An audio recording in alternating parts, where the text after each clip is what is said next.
नमस्कार मैत्रिणींनो, आपण मागील भागामध्ये ह्या पॅटर्नची कटिंग केलेली आहे आणि ती 30 साइज होती। तर आपण याच्यामध्ये फिटिंग घेतलेली आहे 7.5 इंच। तीचा आपण चौथा भाग घेऊन 7.5 इंच आणि प्लस 2 इंच हे शिलाई मार्जिन ठेवलेलं आहे। हे फक्त तुमच्या रिव्हिजन साठी मी तुम्हाला सांगत आहे। आता तुम्ही इथे बघा, आपण कटोरी ही कशा प्रकारे काढलेली आहे ते मी तुम्हाला समजण्यासाठी पुन्हा एकदा सांगत आहे।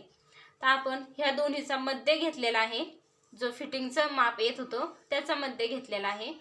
तो मध्य इथं आला, मधील अंतर, आणि त्यामध्ये आपण 1.25 इंच प्लस केलेला आहे। आणि इथे आपल्याला कटोरीचा पॉइंट भेटून गेलेला आहे। इथून आपण घेतलेला आहे गळ्यापाशी 1 इंच किंवा 1.25 इंच आपण वरती घेऊ शकतो, आणि मोंढ्याकडच्या साइडने आपण 2.25 किंवा 2.5 इंच घेऊ शकतो। आपण 2 पॉइंट द्यायचे आहे आणि त्यामधून आपल्याला जी गोलाकार कटोरी येईल ती आपल्याला आकारमध्ये देऊन घ्यायची आहे। तर इथपर्यंत समजलं तर मी तुम्हाला पुढे सांगते पुन्हा एकदा। इथे मी आकृती काढून घेतलेली आहे आणि हा आपला टक्स पॉइंट आहे। इथे टक्स पॉइंट अपर चेस्ट म्हणू शकता किंवा मधला टक्स इथे येतो, तो हा पॉइंट इथं घेतलेला आहे आपण। इथे हा टक्स पॉइंट आणि ही जी खालच्या साइडची योकपट्टी आहे ती योकपट्टी इथे घेतलेली आहे, आणि हे मधील अंतर आहे, फिटिंगच्या मधील अंतर। फिटिंग हा पॉइंट आणि हा पॉइंट आपल्याला मोजून घ्यायचा। हे मधील अंतर घ्यायचं प्लस 1.25 इंच आपण मिळवून आपली कटोरी इथं तयार झालेली आहे। जर आता हे 30 छातीसाठी झालं, आता मोठ्या मापासाठी तुम्ही कसं घेणार ते बघा। तर तुम्हाला जे आपण मधील अंतर घेऊ त्यामध्ये तुम्हाला 1.5 इंच मिळवावे लागणार आहे। इथे 1.5 इंच मिळवायचे आहे। जेव्हा हे माप आपलं 34 छातीच्या पुढे येईल तेव्हा तुम्हाला हे 1.5 इंच मिळवायचे आहे कटोरी वाढवण्यासाठी। तर आता इथपर्यंत समजलं तर मी हे साइडला ठेवते। आपली ही कटिंग झालेली आहे आणि हा बॅक साइडचा भाग आहे तोही आता मी साइडला ठेवते। आणि इथे आपण आता बाही कट करणार आहोत। इथे तुम्ही माप बघून घ्या। बाही आहे 3.5, दंडघेर आहे 10। इथे मी पेपर घेतला, अशा प्रकारे ही बंद बाजू आहे, बंद बाजू।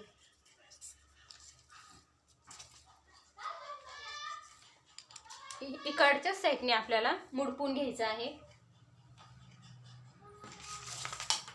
इथे आता मी 3.5 इंच, त्यामध्ये 1 इंच प्लस करणार आहे। हे 1 इंच मिळवलं। आणि जर तुम्हाला याच्यामध्ये हे अस्तरसाठी आपण 1 इंच मिळवलं आणि बिना अस्तर असेल तर आपल्याला 1.5 इंच मिळवावे लागणार आहे। समजा हे 3.5 इंच इथे आलं आणि त्याच्या पुढे आपल्याला पुन्हा 1.5 इंच, तर हा पॉइंट इथे आला। अशा प्रकारे साधा ब्लाउज असेल तर 1.5 इंच मिळवायचे आहे, साधा ब्लाउज। आणि अस्तरचा असेल तर 1 इंच, हे अस्तरसाठी आपल्याला मिळवायचे आहे। आता इथे आपण ही रेष ओढून घेणार आहोत सरळ।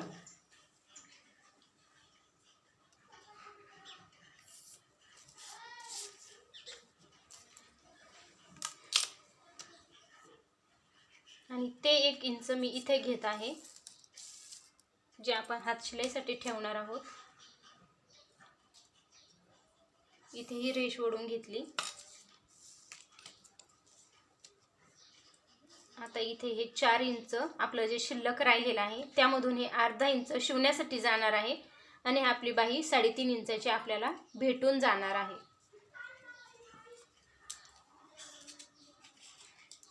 आता मी हा पेपर, आपली फिटिंग आहे 7.5, 30चा चौथा भाग हा 7.5 इंच येतो, 7.5. तर मी तिथपर्यंतच हा पेपर घेणार आहे. साईडचा मी कट करून टाकते.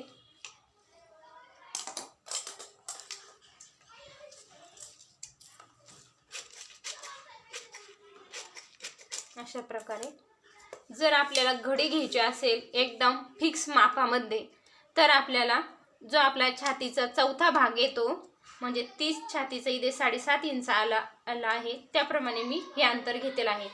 जर समजा तुमचं हेच माप फिटिंगचं 34 इंच असेल, तर तुम्हाला ही घडी आणि हे माप जे आपण इकडून दुमडून घेणार आहोत ते 8.5 इंच घ्यायचं आहे, जेणेकरून तुमची बाही कमी जास्तही होणार नाही आणि तुमचं माप भेटून जाईल. आता इथे मी खाली एक पॉइंट देऊन घेणार आहे. इकडच्या साईडने बाही 3.5 इंच आहे, तर मी इथे 2 इंचावरती आपली कॅप हाईट घेणार आहे. हे 2 इंच घेतलं. आता पट्टीच्या साहाय्याने मी इथे असे तिरकस डॉट डॉट मध्ये ही लाईन करून घेतलेली आहे. आता आपला जो मोंढा आहे तो आपण मोजून घेणार आहोत. तो मी पुढची साईड घेतली. आता इथे हे शिवण्यासाठी एक मार्क केलं आणि अशा प्रकारे आपल्याला मोजून घ्यायचं आहे. टेप गोलाकार फिरवतच तो 6.25 इंचावरती आलेला आहे. आता इथे मी 6.25 इंचावर एक मार्क करून घेतलं. आता इकडे आपल्याला दंडगेर घ्यायचा आहे 10 इंच. त्यामध्ये आपल्याला लुजिंग वगैरे काही ॲड करायची नसते. आता इथे मी रेष ओढून घेतली. आता इथेही मी सरळ करून घेतलं. हे माप 1.5 इंच, इकडच्याही साईडला 1.5 इंच, इथपर्यंत आलेला आपण पुन्हा रेष ओढून घेतली. आता आपल्याला आकार द्यायचा आहे. तर आपण इथे तिरकस टेप ठेवला. इथे मी मुडपून घेतलं. ठीक आहे. इथे एक पॉइंट दिला. मी पुन्हा सांगते, हा टेप घेतला, अशा प्रकारे ठेवला तिरकस. हा मुडपून घेतला. इथे जो पॉइंट मिळाला तिथे आपण एक मार्क करून घेतला. आता त्यापुढे मी इथे बरोबर 1.25 इंच, 1च्या पुढे 2 रेषा, 1.25 इंचावरती एक पॉइंट दिला. आता इथे आपण अशा प्रकारे आकार देऊन घेत आहोत.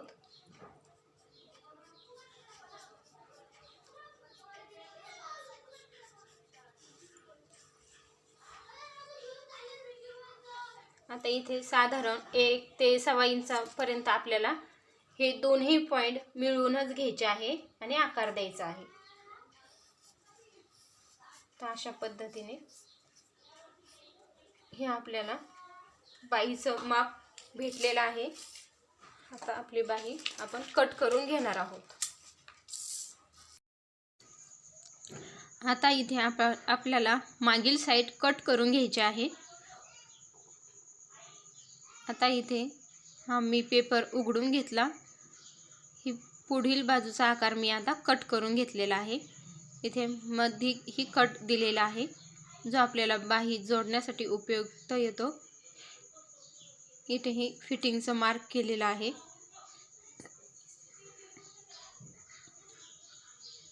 इथे हे सर्व भाग आपले तयार आहे. आता आपल्याला कटोरी वाढवून घ्यायची आहे. इथे मी कटोरी वाढवण्यासाठी एक पेपर घेतला.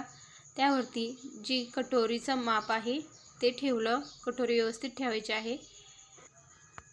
कटोरीच्या तिन्ही साईडला मी जास्तीचं माप ठेवलेलं आहे कटोरी वाढवण्यासाठी. आता इथे मी आकार देऊन घेत आहे. जो कटोरीचा आकार आहे तोच अगोदर आपल्याला खालच्या पेपरवरती मार्क करून घ्यायचा आहे अशा प्रकारे. आता ही कटोरी साईडला ठेवून द्यायचे आहे। इथे मी टक्स पॉईंट देऊन घेतलेला आहे।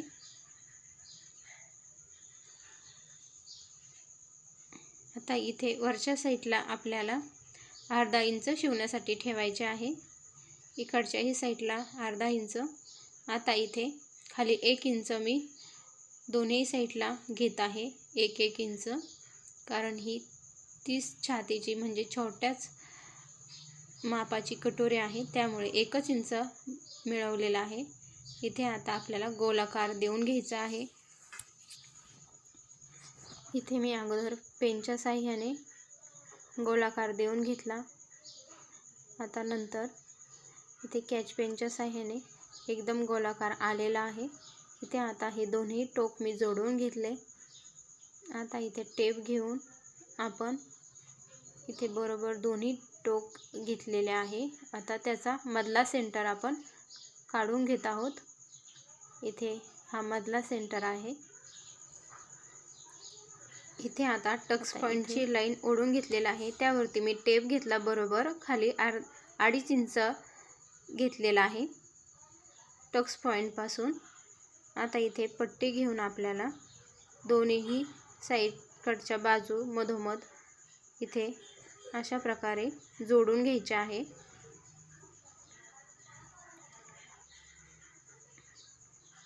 ही दोन्हीकडच्याही बाजू आपल्या सेमच घ्यायच्या आहे आपल्याला। आता इथे मी 1.25 इंच, इकडच्याही साईडनी 1.25 इंच घेतलेला आहे। आता हे जे पॉईंट दिलेले आहे ते वरच्या साईडला आपल्याला जोडून घ्यायचे आहे, जो आपला टक्स पॉईंट आहे। तर इथे जोडून इथे हे शिलाईसाठी मी 1/2 इंच ठेवणार आहे। अशा प्रकारे मार्क करून घेतलं। हे शिवण्यासाठी मी मार्क केलेला आहे। आता इथे कटोरी आपली तयार आहे। इथे मी सर्व बाजू आता कट करून घेत आहे। इथे मी खालच्या साईडला थोडासा गोलाकार दिलेला आहे। आता कटोरीचा इकडच्याही साईडला गोलाकार कट करून अशा प्रकारे आपल्याला कटोरी कट करून झालेली आहे। इथे आता हा टक्स मी कट करून घेत आहे। तुम्ही पाहिजे तर ठेवू शकता आणि कटही करू शकता। तर अशा प्रकारे ही कटोरी तयार झालेली आहे। इथे टक्स मारला की अशा प्रकारे आपली कटोरी आपल्याला भेटून जाईल। तर इथे हे सर्व भाग आपले आता तयार आहे। तर आपण हे भाग पुढच्या व्हिडिओमध्ये बघणार आहोत, पिसावरती ठेवून कशा प्रकारे कटिंग करायची। तर तो व्हिडिओ तुम्हाला लवकरच येईल। आणि जर तुम्ही ह्या चॅनलवरती नवीन असाल तर चॅनल नक्की सबस्क्राईब करा आणि काही शंका असेल तर कमेंटमध्ये अवश्य विचारा। आणि तुम्हाला पीस हा कॉटनचाच घ्यायचा आहे। तुम्ही कॉटनचं अस्तर घ्या किंवा पीस घ्या, म्हणजे शिवायलाही सोपं जाईल आणि फिनिशिंगही छान येऊन जाईल। धन्यवाद।